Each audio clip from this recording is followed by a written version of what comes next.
छत्रपती संभाजीनगर महानगरपालिकेच्या मतमोजणीत भाजपने जोरदार मुसंडी मारत शहरातील सत्तेवर विजयाची मोहर उमटवली आहे। महापालिकेच्या 115 जागांसाठी काल निवडणूक प्रक्रिया पार पडली होती। या निवडणुकीत सर्वच राजकीय पक्ष मैदानात होते। संभाजीनगरच्या गडावर कोणाचा भगवा फडकणार याची उत्सुकता सर्वांनाच होती। छत्रपती संभाजीनगरात भाजपने दमदार कामगिरी केली असून सर्वाधिक जागा जिंकल्या आहेत। छत्रपती संभाजीनगरमध्ये भाजप 97 जागांवर निवडणूक लढवली। शिवसेना शिंदे गट 92 जागी मैदानात होते। ठाकरे यांची शिवसेना 97 जागांवर तर काँग्रेस 77, अजित पवार यांची राष्ट्रवादी 77 आणि एमआयएम 48 जागांवर निवडणुकीच्या रिंगणात होते। या निकालाकडे सर्वांचं लक्ष लागलं होतं। शहरात भाजपने दमदार कामगिरी केली असून सर्वाधिक जागा जिंकून या निवडणुकीत मोठा पक्ष ठरलाय। बहुसंख्य प्रभागांमध्ये भाजप उमेदवार विजयी झाले असून शहरातील राजकीय समीकरणे भाजपच्या बाजूने झुकली आहेत। विकास आणि स्थिर प्रशासनाला मतदारांनी पसंती दिल्याचं चित्र निकालातून स्पष्ट झालंय। सांगितलं होतं की महापौर हा भारतीय जनता पार्टीचा बसेल आणि माननीय मुख्यमंत्री देवेंद्र फडणवीस साहेबांच्या नेतृत्वामध्ये छत्रपती संभाजीनगरची आम्ही निवडणूक लढलो। 10 वर्षात माननीय देवेंद्रजींनी या शहराला रस्त्याचा प्रश्न मिटवला, कचऱ्याचा प्रश्न मिटवला आणि पाण्याचाही प्रश्न आज मार्गी लावलेला आहे। आणि येणाऱ्या काळामध्ये हे आपलं शहर एक औद्योगिक, एक पर्यटक आणि एक एज्युकेशन हब आहे आणि या हिशोबाने या शहराचा विकास झाला पाहिजे। याकरता या छत्रपती संभाजीनगरच्या नागरिकांनी आमच्यावर जो विश्वास दाखवला त्याबद्दल मी सर्व छत्रपती संभाजीनगरच्या नागरिकांचा आभारी आहे आणि मान्य देवेंद्रजींच्या नेतृत्वाखाली नक्कीच या शहराचा आम्ही विकास करू। केंद्रातही मान्य नरेंद्र मोदींचं सरकार आहे, राज्यातही मान्य देवेंद्रजींचं सरकार आहे आणि नक्कीच याकरता विकासाकरता आम्हाला कुठल्याही प्रकारची कमी पडणार नाही। काय झालं बघा, तुम्ही ज्यांनी या शहरात दंगल घडवली अशा लोकांशी उबाटाच्या लोकांनी युती केली, पेक्षा त्यांना उमेदवार दिलं। ज्याने या शहरात दंगल घडवली अशा रशीद मामूशी युती केली। जनता वेडी नाही आहे, जनताला एक कळते की कोण कुठे काय ॲडजस्टमेंट करते। आज जिकडे एमआयएमचे उमेदवार होते तिकडे उबाटाने उमेदवार दिले नाही आणि जिकडे उबाटाचा उमेदवार होता तिकडे एमआयएमने उमेदवार दिले नाही। ही छुपी युती सर्व जनतेच्या लक्षात आली म्हणून जनतेने त्यांना धडा शिकवला। एमआयकडे सांगण्यात आलं राजू दानवे जे त्यांना सुद्धा परवानगी आहे, भारतीय जनता पार्टी सीट त्या ठिकाणी लाभलेला आहे, म्हणजे स्वतः अंबादास दानवेची बंधूच परवानगी आहे। नाही, मी सांगितलं ना, छुपी युती जी त्यांनी एमआयएम बरोबर केली हे जनतेच्या लक्षात आलं आणि जनतेने आज उबाटा ग्रुपला हे धडा शिकवला।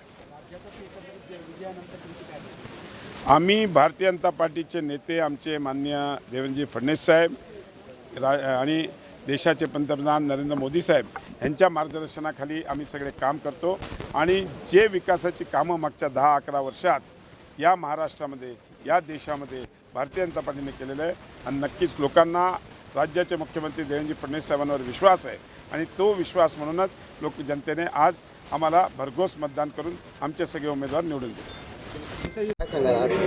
छत्रपती संभाजीनगर महानगरपालिकेच्या मतमोजणीचा निकाल आज लागला आणि त्यामध्ये जवळजवळ भारतीय जनता पार्टीला निर्विवाद बहुमत मिळण्याची शक्यता आहे।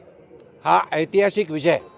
मी महानगरपालिकेमध्ये 3 वेळेस निवडून आलो होतो। शिवसेना असेल, भाजपा असेल, इतका विजय कधीही झाला नव्हता आणि ह्या विजयाचं श्रेय सर्वप्रथम मी जनता जनार्दन मतदारांना देतो, कारण त्यांनी विश्वास ठेवून आपल्या राज्याचे यशस्वी मुख्यमंत्री माननीय देवेंद्रजी फडणवीस साहेब यांनी जे महाराष्ट्रातलं काम आहे तसेच देशाचे प्रधानमंत्री माननीय मोदी साहेबांचं जे देशामध्ये काम आहे ह्या दोन्हीही नेत्यांच्या कामावरती विश्वास ठेवला आणि आता इथं ट्रिपल इंजिन सरकार आणलं आहे। आणि आपल्या सर्वांना माहीत आहे माननीय फडणवीस साहेब ज्यावेळेस इथं आले होते त्यावेळेस त्यांच्या टॉक शोमध्ये बोलले होते, ना बान ना खान आता राखा भगव्याची शान। या ठिकाणी भगव्याची शान राखण्यासाठी आणि संभाजीनगरचा विकास करण्यासाठी अर्थात जो जाहीरनामा, जो संकल्पनामा जनतेच्या विचार घेऊन आम्ही प्रसिद्ध केला तो तंतोतंतपणे पूर्णपणे भारतीय जनता पार्टी पाळेल आणि संभाजीनगर एक विकसित संभाजीनगर, संरक्षित संभाजीनगर, बेरोजगारांना रोजगार देणारा संभाजीनगर हा करण्याचा आमचा संकल्पनामा होतो, तो आम्ही पूर्ण करू। आणि परत मी सर्व आमच्या जनता जनार्दन ज्यांनी मतदान केलं त्यांचे आभार व्यक्त करतो आणि अर्थात ज्यांच्या नेतृत्वामध्ये निवडणूक लढवली असे आपल्या राज्याचे यशस्वी मुख्यमंत्री माननीय देवेंद्रजी फडणवीस साहेब असतील, माननीय प्रदेशाध्यक्ष रवींद्रजी चव्हाण असतील आणि प्रभारी माननीय बावनकुळे साहेब असतील, यांचंसुद्धा आभार व्यक्त करतो, अभिनंदन करतो. छत्रपती संभाजीनगर नामकरणच्या म्हणजे पहिला निवडणुकीने आज छत्रपती संभाजी महाराजचा राज्य अभिषेक अभिषेक दिवस. छत्रपती संभाजी नगर नाव व्हावं ही सर्व लाखो लोकांची इच्छा होती आणि ती इच्छा माननीय मुख्यमंत्री फडणवीस साहेबांनी आणि मोदी साहेबांनी पूर्ण केलेली आहे. आणि आता छत्रपती संभाजी नगरचा पहिला महापौर हा हिंदुत्ववादी भाजपचा महापौर होणार आहे. अर्थात या महापौरांच्या माध्यमातून आम्ही संभाजीनगरचा विकास करू आणि छत्रपती शिवाजी महाराजांचा राज्याभिषेक दिवशी आम्हा सर्व वोटर्सनी दिलेली आम्हाला ही देणगी आहे. खरं हिंदुत्वाच्या दावेदार असं म्हणता येईल याच्यावर नाही पोलवरनं. अर्थात जनतेला पटलं, एक राष्ट्रीयत्व आणि हिंदुत्व या दोन्हीही मुद्दे जनतेला पटल्यामुळे जनतेने आम्हाला निवडून दिलं.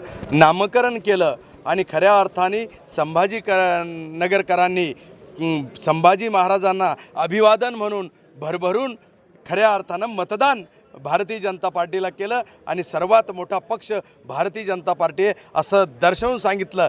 ज्या हिंदुत्वाला खऱ्या अर्थाने हिंदुत्वाचे विचार घेऊन स्वर्गीय माननीय बाळासाहेब ठाकरे या छत्रपती संभाजीनगरला नतमस्तक झाले होते, त्या बाळासाहेब ठाकरेंचे विचार या उभाट्याने या मातीत गाडण्याचा प्रयत्न केला, पण त्या विचाराला खऱ्या अर्थानं उजागर करण्याचं काम भारतीय जनता पार्टीने केलं आणि त्याचं प्रत्युत्तर या संभाजीनगरच्या नागरिकांना भारतीय जनता पार्टीच्या कमळाला मोठं घवघवीत यश देऊन एक नंबरचा पक्ष केला.